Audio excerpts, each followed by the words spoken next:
advised. Possible cybercrime activity in the vicinity. Airspace and all controlled areas to be locked down. Section 9 is currently on site. Repeat. All patrolling air units be advised. Thanks for reaching Odyssey Media. Nico Dramis here. Make sure you are following and subscribing for additional investigative work and the patterns that we have going on in forecasts. Well, the technocracy is here. The robots will be in the streets. Whether there is war, biological threats, biowarfare, economic collapse, the future is here and they will unleash it upon us. The most scariest thing that I've seen here is the DoD Directive 5240.01 Defense Intelligence Component, and this is one of the most shocking things that I have seen in this world here is the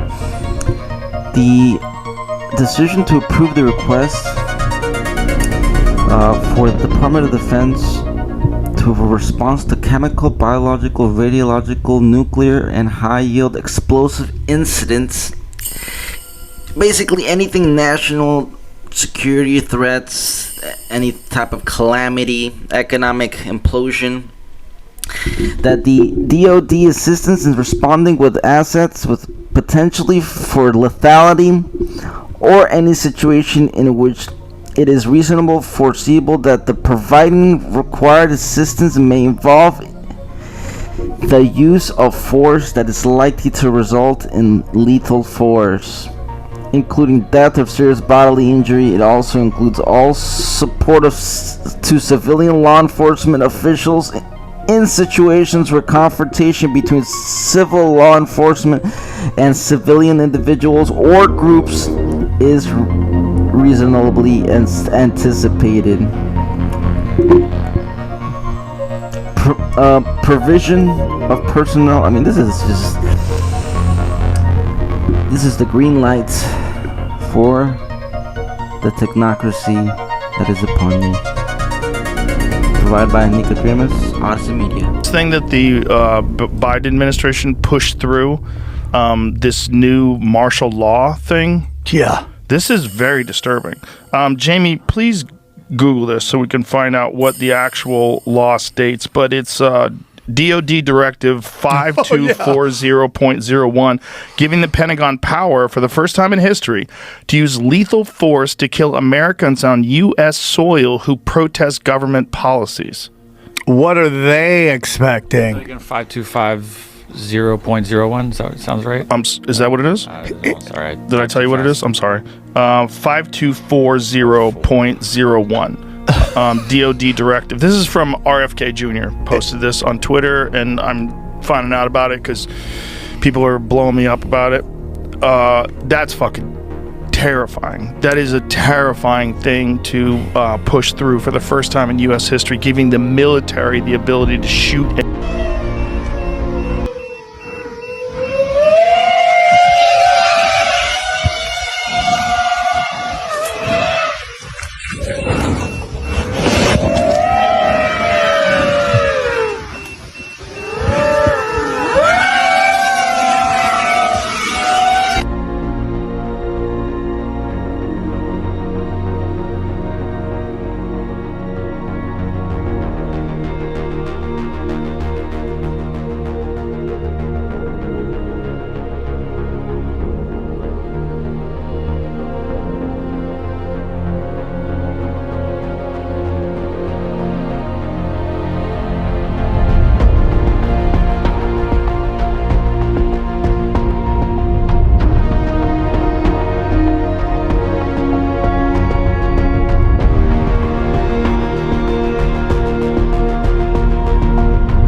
peace sign, Optimus. Can you do the peace sign? That's I got another one. There you go. Yeah, hell yeah. Can you give a hell yeah, Optimus? Anyone? We can see those chopsticks now.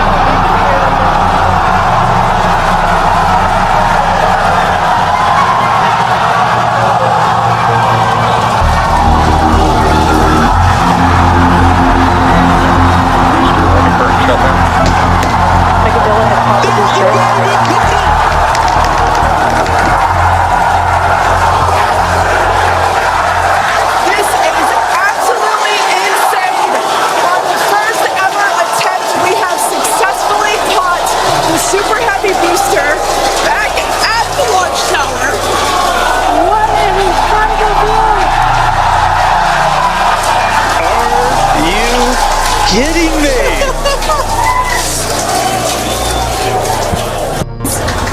We can see those.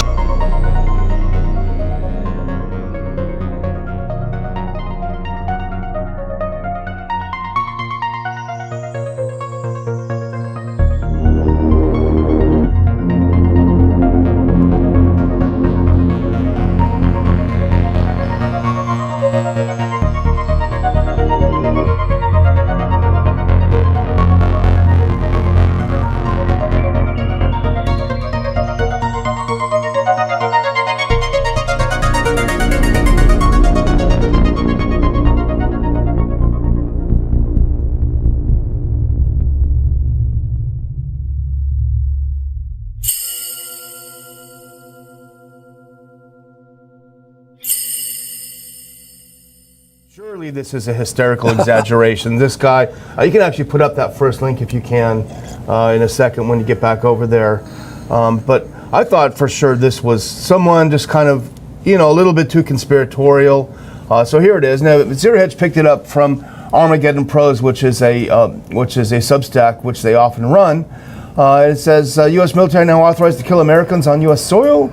Just ahead, intriguingly, of November elections, and that was my second thought. The military has granted itself permission to unleash lethal force on the civilian population. Again, I thought this has got to be an exaggeration, so I went and looked, and actually go to the next one because this explains what it is. Now, it's not a law; it's a DoD directive. So this is, the administrative state where they take over. They don't pass laws; they are laws unto themselves. Go to the next one if you can, because this is what they're talking about. And I went and I read this secondly, and it talks about a reissued DoD directive that was reissued just on September 27th, 2024. It governs the Department of Defense intelligence activities and now includes provisions authorizing lethal force in certain circumstances. And it supplants the 2016 version, which did not mention that. So I read all of this too, which is someone else's analysis. I said, okay, this sounds even more troubling. I want to go look at the document itself. And so go to the next one. I actually went and looked at the DoD directive. It's DoD Directive 5240.01, DoD intelligence and intelligence-related activities and defense intelligence component assistance to law enforcement agencies, et cetera, and other civil authorities, September 27th. Now go to the next one. I'm just going to get to this really quick so I can, just so people, this is on their own website. Now this is Section 3 of that directive, assistance to law enforcement agencies and other civil authorities. Now go to the next one. Now this is levels of authority. This is Section 3.3. Defense intelligence components may provide personnel to assist a federal department or agency, including a federal law enforcement agency or a state or local law enforcement agency, when lives are in danger in response to such a request for such assistance in accordance with the following approval authorities. Now here are the authorities. I'm sorry to get so far into the woods here, but go to the next one. Now you go down here to Section C, assistance in responding with assets with potential for lethality. And I underlined this, I highlighted it, or any situation where it is reasonably foreseeable that providing the requested assistance may involve the use of force that is likely to result in lethal force including death or serious bodily injury. I'm sorry to bog the discussion down with that, Dr. Ball, but I really wanted to hone in on this is their actual document. It's Yeah. not just someone's analysis. Both parties have used it. One party more than the other, and that is the use of violence, like a target assassination, a really, really bad guy, and that was very bad. It is very bad, but this is something that's much broader. Yeah, This deals with like routine policing activity. So I think it's a very, very dangerous thing. But mixed in this is the weaponizing the Department of Justice. I mean, you say, well, that's just politics. You go after them on the IRS, send them after there and annoy them. But at times that gets really carried away. People get imprisoned. How about the people who are in prison over this January 6th. That was my first thought, exactly. Yeah. I mean, that people died from that, and it will die, and there will probably, there'll probably be complications from all of this. But then again, the regulations can be well-intended, but people make a mistake. What about well-intended medical care and universal medical care coming from, the federal government? Yeah. They've made a few mistakes over the years, but no, people have lost their confidence, and they, sort of yielded to the government. And I hope, it was reversed to a degree over the COVID thing. And I'm just hoping they try to prevent this from getting any footing, though. But it shouldn't go about, but it should be reversed. The people should know about it. That's why I'm hoping that, once again, maybe the benefit of all this, it's calling attention to something that, that they hesitate not for a minute. The far left and the authoritarians. This is just a practical tool. It's a useful tool, and that's how you. If you think Elon Musk is just simply a very smart guy that has seen the future and is making the future come true, you are completely wrong. He's Neuralink to the mind, the SpaceX, all of this power and influence you cannot get unless you are part of the elite. These satellites and the Starlinks that he has around, he wants to enable the mind to be controlled to the Starlink as a network to the dark elite occult forces that control all who have power. So it's very sad to see in this paradigm of the digital age coming upon us, in this dark orchestrated world.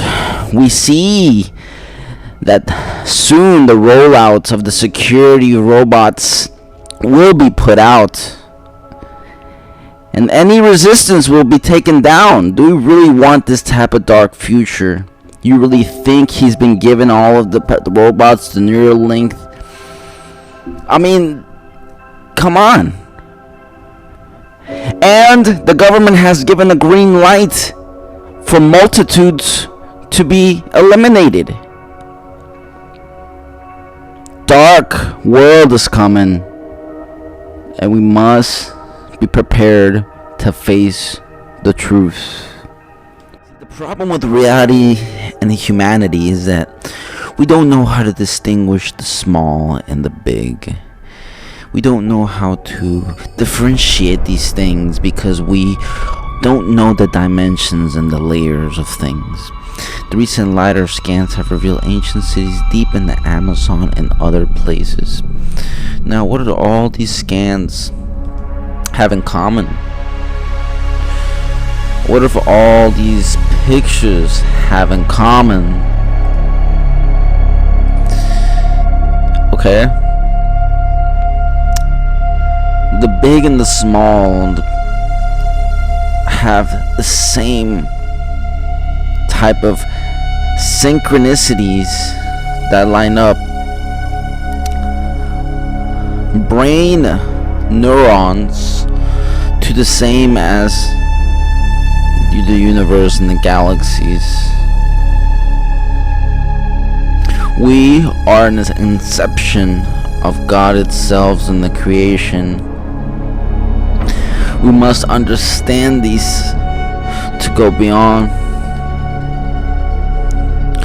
just like the cities are also like brain matter, neurons. Just like the cities are like the chips and the microchips, an inception of reality. Another synchronicity between small and extremely large would be the universe and the neuron. Compared to each other is extreme. So we have to fight for the truth, for the source of creation. Odyssey Media, Nico Gemens. Thank you. Subscribe.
My mind is human. My body is manufactured. I'm the first of my kind, but I won't be the last.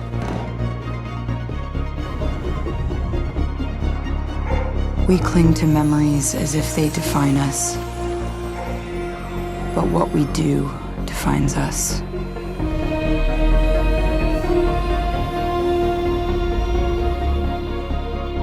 My ghost survived to remind the next of us that humanity is our virtue.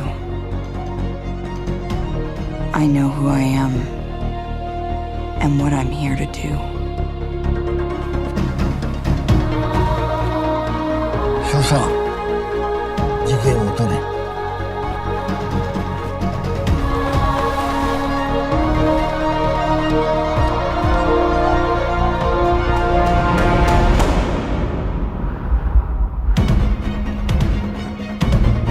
お前に任せる。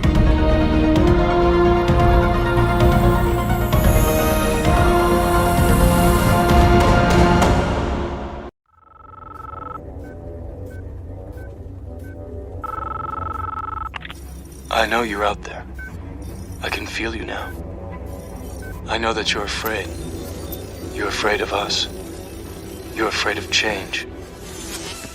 I don't know the future. I didn't come here to tell you how this is going to end. I came here to tell you how it's going to begin. I'm going to hang up this phone, and then I'm going to show these people what you don't want them to see. I'm going to show them a world without you. A world without rules and controls, without borders or boundaries. A world where anything is possible. Where we go from there is a choice I leave to you.